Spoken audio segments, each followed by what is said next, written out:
Que vaut maintenant l'angle de réfraction à la sortie du verre? Il faut tout de suite noter l'angle d'incidence en A'. Attention, l'angle d'incidence, c'est l'angle entre le rayon incident et la normale à la surface. Donc il faut évidemment, bien sûr, tout de suite représenter la normale à la surface qui est la perpendiculaire à la surface. Cette surface qui sépare le verre et l'air est appelée un dioptre. Il faut le savoir aussi, tout ça ce sont des mots de vocabulaire. Cet angle I2 est donc ici. Et à partir de ce moment-là, eh bien, on peut se lâcher et on peut écrire cette fameuse seconde loi de Descartes, qui nous dit que le rayon incident, c'est I2.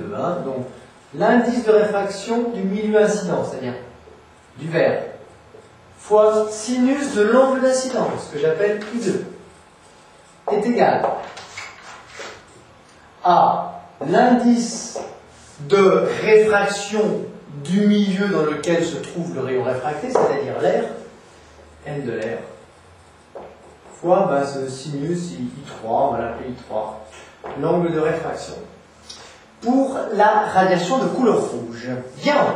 Alors, il ne nous reste plus qu'à trouver le sinus I3. Je vais passer n de R de l'autre côté. Ça nous donne donc l'indice de réfraction du verre fois sinus I2, divisé par l'indice de réfraction de l'air, égale sinus I3.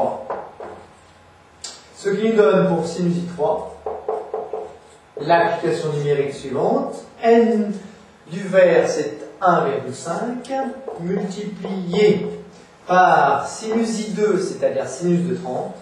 À remarquer que je remplace par chaque chiffre, attention, c'est très important, sinon on risque de se tromper dans les données, divisé par n de l'air qui vaut 1. Pourquoi? Parce que l'indice de réfraction de l'air, c'est égal à la célérité de la lumière dans le vide, divisé par la célérité de la lumière dans l'air. Or, ces deux célérités sont approximativement égales, donc l'indice de réfraction de l'air est égal à 1. On passe à l'application numérique. Et on passe à l'application numérique, ça nous donne donc sinus I3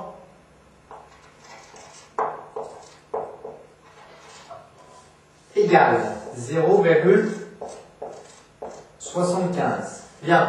Si sinus I3 égale 0,75, qu'est-ce qu'on fait? On prend sa petite machine et puis on tape un petit seconde. Là on y voit ou pas là? Allez, un petit seconde sinus moins 1 qui est à cet endroit-là. D'accord? Seconde sinus moins 1. Et puis on tape seconde sinus moins 1, 0,75.